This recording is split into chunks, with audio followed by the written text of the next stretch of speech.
Good morning. I wanted to welcome everybody to today's seminar. And before I go any further, I really would like to thank Nancy Hughes and the folks over at the Urban Forest Council for putting on this program together. This program is very, very important to us. We have Urban Forest's best practices that we have in place to reduce member risk, and we'll talk a little bit about that later. My name is Jim Hill.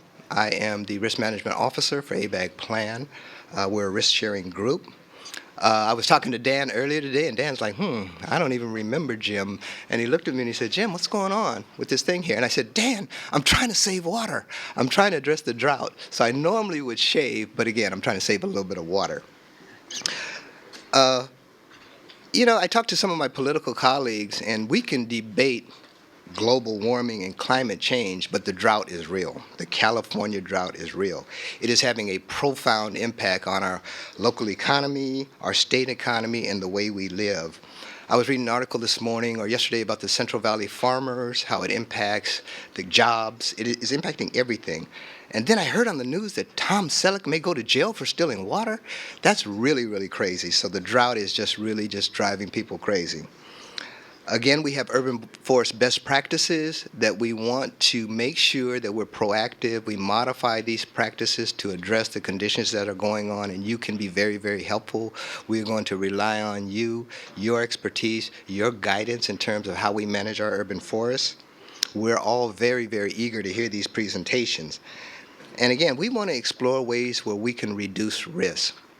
I think right now, and the way the pendulum swings, over the last 10 years, we've created this urban forest environment, this beautification, and now we have a drought and we want to eliminate it. No, we don't want to go that way. We don't want the pendulum to swing that far. We want to manage our urban forest, and I believe we can do it, but we just have to adapt the way we do it. We recognize the fire exposure. We recognize the exposure for root intrusion. I mean, our trees get thirsty, and their roots want to run through sidewalks, creating exposure to us. We've had cases where trees are falling. Okay, so what we're reminding our folks is that we want to focus on our inspection programs. I do believe that we'll have to rely on more frequency of inspections. And it's almost like if you had a sick person at home. And trees get sick when they don't get water. They get less healthy. And if you have a sick person at home, you want to check up on them a little bit more often, and that's what we want to do. So we're here to listen. We're here to learn.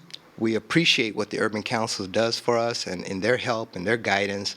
I've leaned on them a lot for advice. And so I'm going to turn it back over to Nancy, and we'll begin our program. Thanks.